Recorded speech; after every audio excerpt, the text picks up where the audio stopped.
Bonjour à tous, j'espère que vous allez bien. On se retrouve pour le dernier brief de cette semaine en ce vendredi 19 février 2021. Avant de commencer, encore une fois, je tenais à vous rappeler un petit peu les modalités de l'école parce que j'ai beaucoup de questions qui reviennent et du coup je le fais en début de brief quand j'ai votre attention totale. Alors, actuellement nous sommes quasiment en fin de mois, on est déjà bientôt le 20, bon lundi on sera du coup je regarde, mais le 21, 22, on sera le 22 février donc c'est trop tard de passer via le Patreon parce que la refacturation se fait le premier. Du coup, il y a les modalités crypto qui interviennent, hein, dont tout est expliqué dans le Discord, dans le salon bienvenue juste ici. Et vous avez toutes les explications, hein, les adresses, et si jamais je le répète comme d'hab, mais c'est plus intéressant de passer via l'USDT en TRC20 parce qu'il n'y a aucun frais. Donc si vous avez par exemple, vous voulez faire le paiement via Binance, Binance propose le TRC20 et vous aurez zéro frais. Et d'ailleurs, petit conseil, pour vous, si jamais vous voulez envoyer des USDT d'un exchange à l'autre, passez toujours via le TRC20 parce qu'il n'y a aucun frais. Le ERC20, on commence à avoir beaucoup de frais. Ethereum et Bitcoin, je vous en parle pas, il y a énormément de frais aussi. Donc tout ce qui est USDT, TRC20, c'est ce qui se fait de mieux à l'heure actuelle. Niveau frais, c'est simple, il y a zéro frais. Donc voilà, je tenais à répondre à tout ça. Vous pouvez entrer dans l'école n'importe quand, vous n'aurez pas de retard, il y a tout en rediffusion si jamais que ce soit les briefs, les cours ou autres. Donc de ce point de vue-là, ça pose aucun problème. Et si jamais, si vous entrez pour un mois, petite simulation, hein, le 19 février, vous aurez accès jusqu'au 19 mars, bien entendu. Hein. Vous n'avez plus accès, enfin vous ne perdez pas votre accès le 1er mars. Non, vous pouvez entrer quand vous voulez et sortir quand vous voulez, bien entendu. Tout est expliqué aussi les offres de réduction si jamais annuelles, trimestrielles et semestrielles. Et tout est expliqué ici pour les conversions. Et si jamais on me demande, oui, que propose-t-on dans l'école, il y a cette vidéo, si jamais en description aussi ou en commentaire, hein, qui explique tout de A à Z. Voilà, donc aujourd'hui on va parler du Bitcoin comme d'hab, hein, j'ai envie de dire. On va regarder un petit peu les spreads qui n'ont pas changé, du coup on n'en parlera pas, on va gagner un peu de temps. Même côté Acetaris qu'on va pas en parler, honnêtement, il se passe pas grand chose. On va plus du coup parler d'Ether aujourd'hui, on commence à se diriger vers les targets qu'on avait identifiés en cas de nouveau sommet, entre 2002 et 2700 $. Ensuite on parlera, non pas d'XRP, j'ai déjà fait le topo hier, ça n'a pas bougé. LTC qui tente de péter la résistance, ça serait intéressant de voir s'il y arrive. Et on va parler de Cardano, donc ADA, qui revient beaucoup en commentaire. Donc on va parler de lui, on va avoir des targets d'extension, on va avoir un petit peu des objectifs à venir chercher potentiellement. Et on va regarder un petit peu où est-ce qu'il pourrait venir se garer, ou en tout cas est-ce que ça peut être intéressant de prendre des profits ou non, quel type de stratégie on aurait pu faire, etc. etc. Donc, Bitcoin, c'est toujours bullish. Je vais pas perdre mon temps, daily, weekly, peu importe, c'est bullish. On est dans un marché haussier.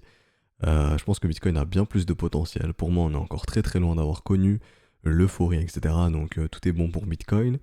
Il peut venir chercher sans trop de problème le prochain gros chiffre rond, hein, des 60 000 $, gros chiffre rond psychologique à venir chercher. Donc je vais le mettre, on va tous les mettre, vous savez quoi, 60, 70, 80, 90 et 100. Comme ça, c'est fait. Et maintenant, on peut se repérer que comme ça, hein, parce que le marché aime bien venir chercher ces gros chiffres ronds, comme en décembre 2017, où on a fait un sommet de marché à quasiment 20 000. Donc voilà, on aime bien venir proche de ces niveaux.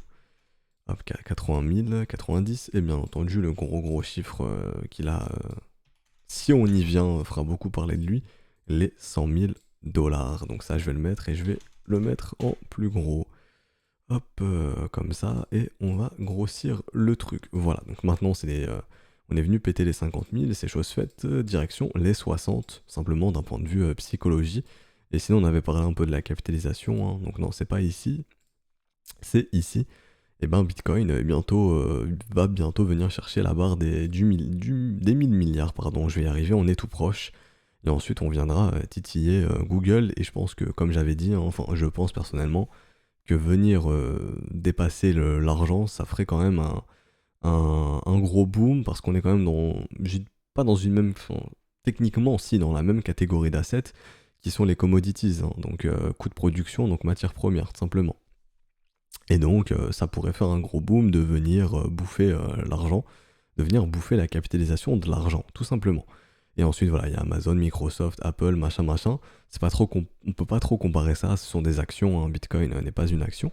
Mais bon, c'est toujours intéressant de voir un petit peu au niveau capitalisation comment se comporte notre petit Bitcoin, et il est huitième. Il est huitième et on peut sans trop de problèmes, je pense, venir bouffer le silver. Enfin, on verra ça dans les prochaines semaines.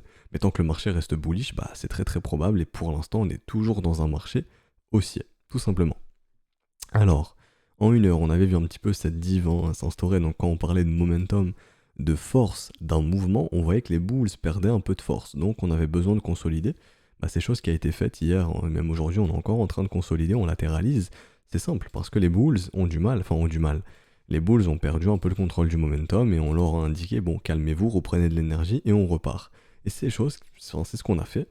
Ici, on le voit, les bulls sont en train de récupérer le momentum. Ici, du M, ils le perdent. Consolidation, le W, ils reprennent la force. Enfin, ils reprennent de la force et ils sont prêts à reprendre la direction de ce mouvement. Et maintenant, c'est confirmé. Enfin, faudra clôturer ainsi dans 26 minutes. Mais bon, ça, on est tout proche de confirmer. On va probablement confirmer. Donc, dites-vous que les bulls, pour aujourd'hui, auront repris le momentum. Et il est très très probable dans ce cas d'avoir une poursuite du prix, tout simplement. Donc de poursuivre ce mouvement et de venir péter les 52 800 et de poursuivre un peu plus haut. C'est vrai que j'ai retiré la target d'extension, je vais la remettre, enfin je ne l'ai pas retirée, on a juste changé de chart, donc on avait mis, je ne sais plus, Coinbase il me semble, on est parti sur BitMEX, ça n'a pas d'intérêt, j'ai pas changé BitMEX parce que, je ne suis pas passé sur BitMEX parce que c'est mieux, c'était juste pour épurer la chart tout simplement.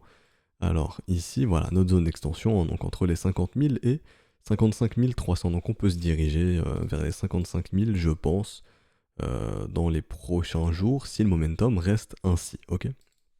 Donc voilà, je mets ça en 1 heure, en tout cas les bulls récupèrent le momentum, et en 4 heures, on va checker. On a une contraction qui est en train de se mettre en place. Donc là, on a l'information qu'un gros mouvement se prépare, tout simplement. Donc ça, je vais le noter ici. On ne sait pas dans quel sens ça va partir, mais on sait qu'un gros mouvement se prépare. Ok, le momentum se contracte. Si on vient péter ici, les bulls auront gagné, donc on aura probablement un gros mouvement haussier, donc une grosse accélération du prix, donc il faudra surveiller la réaction des altes du coup. Et si jamais ici, si on pète ici, les bears auront gagné, et dans ce cas-là, on aura une résolution baissière, tout simplement. Il faudra s'attendre à un retour de volatilité, une volatilité baissière pendant peut-être 2-3 jours, vu qu'ici on est quand même sur un momentum, 4 heures en tout cas, quoi qu'il arrive, un gros mouvement baissier. Par contre, je le répète, si résolution haussière, il faudra s'attendre à un mouvement haussier, donc une bonne succession de bougies rouges, de bougies vertes, pardon, comme ça, ok, qui pourrait nous diriger vers les 55 voire 60 000 $, sait-on jamais. Et voilà, donc honnêtement, le topo est fait, vu qu'on est sur du brief journalier, le momentum ici est probablement haussier, si ça continue ainsi pour aujourd'hui et ce week-end, si ça change pas. Et donc s'attendre à une continuation du prix.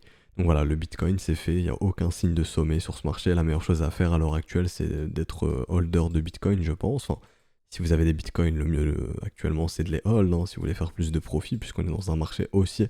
Et il n'y a rien qui nous indique que ce marché haussier est fini. Alors, maintenant on va s'attaquer aux alts. Donc Ethereum.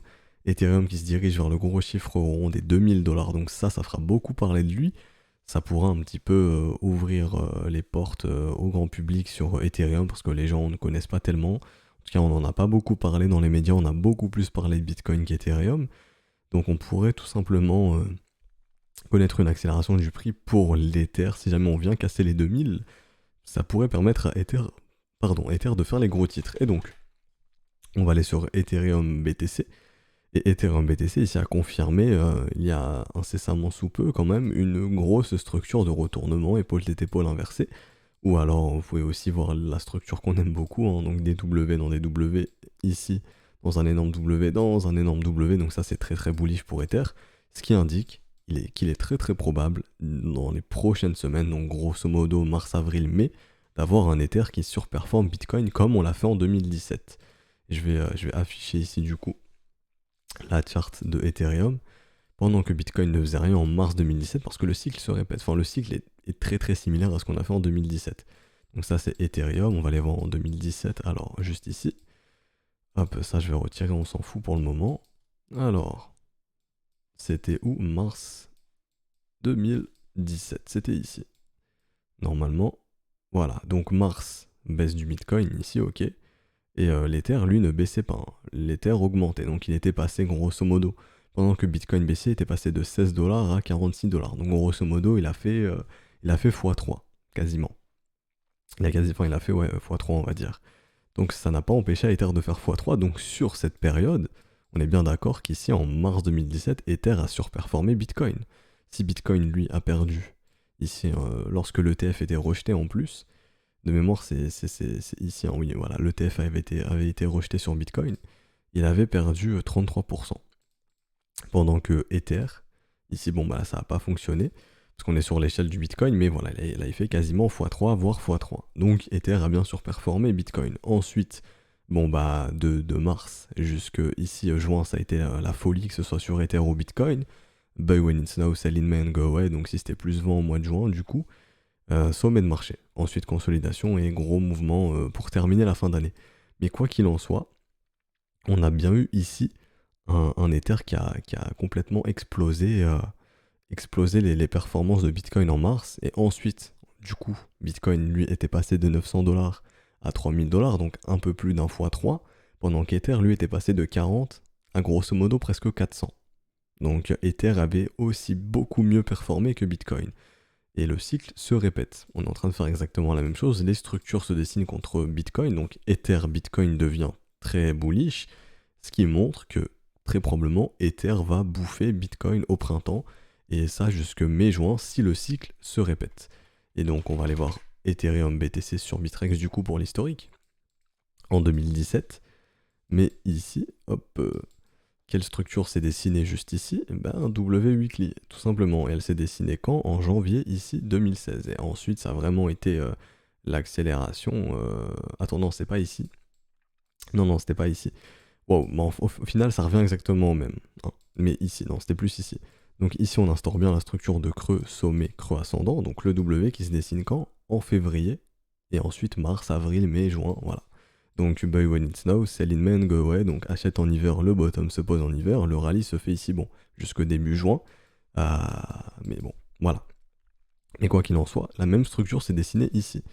On a dessiné quoi ici? Bah pareil, du W dans du W, et ici c'est encore plus bullish parce qu'il y a beaucoup plus de W, donc ça c'est très très très très intéressant pour, du coup pour Ethereum. Et oui, ici on a clairement l'information que Ethereum devrait surperformer Bitcoin. Donc même si ici on a un retracement, c'est un simple pullback. Parce que la dynamique ici est haussière. Ok? Hop, hop, hop. Creux, sommet, creux, sommet, creux, sommet, ascendant. Donc ici on a bien l'information que Ether est en train de bouffer peu à peu Bitcoin. Hein. Et je dis pas que Ether va dépasser Bitcoin, que Ether va être promis en niveau capitalisation, du tout. Je dis juste que très très probablement, jusque juin, attendez-vous à avoir un Ether qui se met à surperformer le Bitcoin, donc à prendre plus de valeur que lui. Est-ce que ça veut dire qu'il faut à tout prix échanger vos Bitcoins contre vos Ethers? Ça, je ne peux y répondre. C'est à vous de voir ce que vous voulez faire. Mais en tout cas, Ethereum BTC est très très très intéressant, tout simplement. Et le cycle se répète. Et donc, ça signifie quoi tout ça? Franchement, aujourd'hui, c'est cadeau. Bah, ça signifie que c'est très très bon signe pour les alts, parce que Ethereum est un peu le leader des altcoins. Si Ethereum se comporte bien, vos alts vont bien se comporter. Donc, on est à l'aube de quelque chose de très très gros sur les alts. C'est ce que je répète aux élèves depuis grosso modo novembre. Et c'est pour ça qu'on travaille là-dessus pour justement se préparer à ça. Et donc, je répète, mais bon, Ether devrait bouffer Bitcoin. Actuellement, sur Ether, on va retourner sur la charte d'Ether.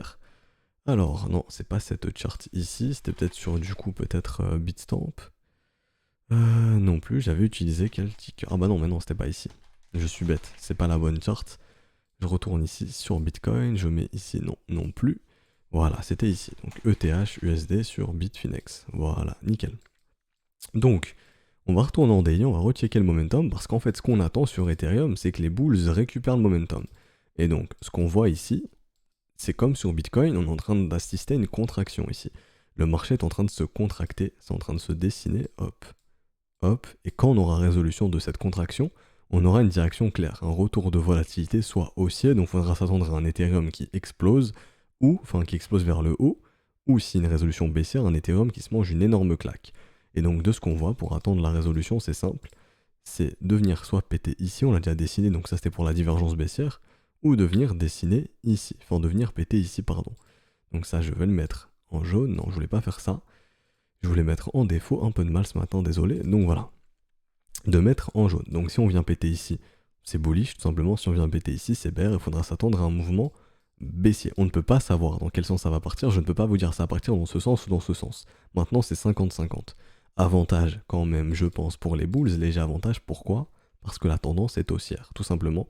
et qu'on a quand même William dans un état d'enfoncement, et tant qu'on y reste, c'est très puissant, ça montre que le mouvement est très très fort.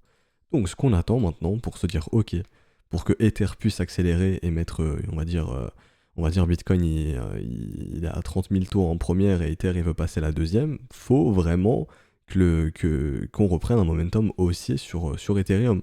Parce que de ce qu'on voit ici, c'est que pour l'instant, les boules se sont un peu calmées, elles ont un peu perdu la force du mouvement, et donc c'est pour ça qu'on monte doucement mais sûrement. On n'est pas en train de partir de façon complètement folle comme on avait pu le faire ici, parce que ici on avait un momentum qui était très fort. Ici vous voyez, en fait voilà, la chose est en train de se répéter, c'est magnifique, j'ai envie de dire. Vous voyez ici, la div ici s'est dessinée, donc ici on peut imaginer qu'on est ici, la div s'est dessinée, ensuite on a dessiné le W comme ça, qui a indiqué à ce moment-là que les bulls ont repris la force du mouvement. Ils ont repris le contrôle du mouvement le 28 décembre. On va checker le 28 décembre sur la charte ce que ça donne. 28 décembre, c'est ici. Donc ici, on avait l'information que les bulls ont repris le contrôle du momentum. Vous voyez ce qui s'est passé derrière? Hop, grosse hausse, et en gros, on a fait 100% très rapidement. Ok? Parce que là, les bulls ont repris le contrôle, et en gros, ils ont passé la seconde, et même la troisième, on peut dire. Mais ici, les bears les bulls, pardon, se sont calmés. Ils ont perdu un peu de force sur le momentum. Donc ce qui indique tout simplement, c'est pour ça qu'on monte doucement mais sûrement, et en gros ce qu'on veut voir maintenant c'est pareil, c'est la même chose qu'ici, le W se dessiner, donc on aimerait voir ça. Ok? Voir ça tout simplement. Si on voit ça, on aura résolution de la contraction, qui plus est, et donc ici grosse accélération haussière. Ou alors, on peut totalement aussi voir ça. Ok? Mais ce qu'on attend c'est de revoir du W sur le momentum, tout simplement. Pour se dire, ça y est, on est prêt à repartir sur Ether, et à pas faire semblant. C'était comme ici en gros. Vous voyez ici, le W s'est dessiné sur le momentum, ça s'est dessiné le 1er février. 1er février, c'était ici, hop, accélération du prix. On est passé quand même du 1er février jusqu'à ce que les bulls aient toujours le momentum. Grosso modo, on a pris 47%. C'est pas rien quand même, 47% en quelques jours. Hein. Donc on est passé de 1002 à 1800 $. Bon, on attend la même chose, que les bulls récupèrent le contrôle du momentum. S'ils le récupèrent, à ce moment-là, on aura accélération du prix. Et je pense que ce sera le signal, là c'est ce qu'on attend pour voir un Ethereum bouffer Bitcoin. Parce qu'en tout cas sur la charte Ethereum BTC, ça y est, c'est écrit. Sur la charte, on peut le voir, Ethereum va très probablement bouffer Bitcoin au printemps comme il l'a fait en 2017, parce que l'histoire se répète et la charte se répète aussi. Voilà, donc ça c'est un petit peu mon avis, en tout cas c'est mon avis sur Ether, mais je pense qu'Ether va surperformer le Bitcoin pour les 3 prochains mois, et donc avoir une accélération du prix, et donc on pourrait se diriger sans trop de problèmes vers du minimum 2000, enfin entre 2002 et 2007 déjà grand minimum, et on pourrait aller chercher bien plus haut, que ce soit du 3000, 3005, voire 4000 $, qui sait. Mais en tout cas voilà, je pense qu'on peut aller chercher bien plus haut si Ether se met à accélérer, et on attend juste ça, on attend juste en daily un contrôle du momentum par les bulls. C'est pour ça qu'actuellement on a un peu de mal à monter. Tout simplement. Ça c'était pour Ether, et donc on va finir ce brief avec ADA, et on va voir la même chose, le momentum, les structures de marché, etc. très rapidement. Donc, ADA, bien entendu, ici c'est écrit BTC x BTC USD, c'est ce qui me permet de récupérer le Cardano en USD avec un historique total. Donc là, avec le total, enfin l'historique total. Donc, où a été donné le signal d'achat? Il a été donné ici, lorsqu'on est venu péter grosso modo les 16 centimes, ou on en avait un autre aussi, c'était ce petit W là, quand on est venu ici péter avec cette bougie les 11 centimes. Maintenant, c'est trop tard pour acheter enfin, à mon humble avis, et là ça ne regarde que moi, je n'entrerai pas sur ce marché, il est trop vertical pour moi. En revanche, je sais que Cardano peut aller chercher bien plus haut parce que pour le moment, on est dans un marché haussier et on n'est qu'en février. C'est-à-dire que potentiellement, il a encore 3 mois de marge de progression. Donc je ne sais pas où est-ce qu'il se retrouvera dans 3 mois, on va essayer de targeter ça simplement avec des niveaux d'extension. Donc là, encore une fois, un niveau d'extension de 168-200%, donc sans trop de problèmes, on peut se retrouver entre les 2,40$ et les 3$ pour grosso modo mai-juin. Hein, ça c'est très réaliste, parce que ça y est, on est repassé dans une dynamique haussière, dans un marché totalement contrôlé par les acheteurs. Et en plus de ça, on a même cassé le premier arrêt, donc on n'est plus dans un mouvement tendanciel baissier ici. On n'est plus du tout dans un mouvement tendanciel baissier, on est sorti de cet état de marché, donc il est très très probable de continuer de voir des prix croissants. Mais est-ce que j'achèterais ici? Non. La localisation pour moi n'est plus bonne, on n'est plus en zone de rechargement, mais on est en zone de rechargement de vente. Donc pour ceux qui ont du Cardano, si jamais, vous arrivez dans les premières zones de profit. Je ne parle pas de clôturer la position, je dis juste que certains ici peuvent prendre 5, 10, 15% de profit, simplement sécuriser les positions. On arrive quand même dans une grosse zone de vente ici, où les vendeurs vont essayer d'instaurer un sommet, et on le voit ici avec ce corps de chandelle, pour l'instant les vendeurs sont en train de reproposer de l'offre. Bien entendu, si on vient péter ce niveau, attendez-vous à une poursuite du prix et donc à probablement se diriger dans la zone d'extension entre 2,40$ et 3$. Je pense qu'on y viendra, mais pour moi, il est trop tard pour agir sur ce genre de marché. Il fallait agir ici, hein. Maintenant, c'est trop tard sur les 16 centimes. Le signal a été donné ici. Donc vous avez les targets en cas de nouveau sommet. Je répète, entre 2,40$ et 3$ grosso modo. Et on est en train de tourner autour du gros chiffre rond des 1$. Et si on le pète, bon bah on pourrait sans trop de problème aller chercher le prochain, au minimum les 2$, et ensuite la zone d'extension que je vous ai citée. D'un point de vue momentum, on est sur un momentum qui est totalement haussier ici. Il n'y a pas à se poser 6000 questions. Des gros W ici, même dans un petit W. Bon, je suis pas tellement fan ici, mais bon, sait-on jamais. Donc vraiment, on est sur un momentum très très puissant. Est-ce qu'on a une perte de momentum en weekly ici? Non. William n'est même pas encore dans un état de stupidité. Si on crée un enfoncement où vous n'avez pas idée du potentiel de l'asset, hein, mais encore une fois, est-ce que j'achèterais ici? Personnellement, non, pas pour de l'investissement, c'est trop tard dans mon cas. Mon but, c'est d'aller choper les assets qui sont en train de dessiner ça, hein. Et il y en a encore quelques-uns. Et donc, ce qui devrait les attendre, c'est aussi ça, une bonne zone verticale. Mais bon, maintenant, c'est un peu trop tard sur ADA, enfin dans mon cas, mais c'est pas pour autant que je suis bearish sur ADA. Pour moi, il est totalement haussier, et honnêtement, il n'y a pas à s'inquiéter pour lui. Maintenant, on va descendre les UT, on va aller en daily pour regarder un peu comment se comporte la force du mouvement. Est-ce qu'on a besoin de consolider ou pas un petit peu? Pour le moment, je vois aucun signe de divergence, je vois rien du tout. Donc pour le moment, je peux pas être amené à vous dire oui, on a besoin de consolider. C'est-à-dire que ADA peut totalement poursuivre son mouvement. Maintenant, on est venu chercher un momentum très fort ici. Ça ne m'étonnerait pas qu'on puisse pousser à la divergence. Donc si jamais on a un mouvement haussier, je ne serais pas étonné d'avoir un bon gros mouvement haussier et ensuite avoir de la consolidation pour repoursuivre derrière si jamais de la div se dessine. Mais pour le moment, il n'y a aucune divergence, donc il n'y a aucune perte de momentum, il n'y a pas à s'inquiéter pour les bulls. Vous êtes toujours sur un mouvement haussier. Et d'ailleurs ici, je m'adresse aux élèves, mais vous avez un ADA qui a l'air d'offrir d'excellents setups de continuation.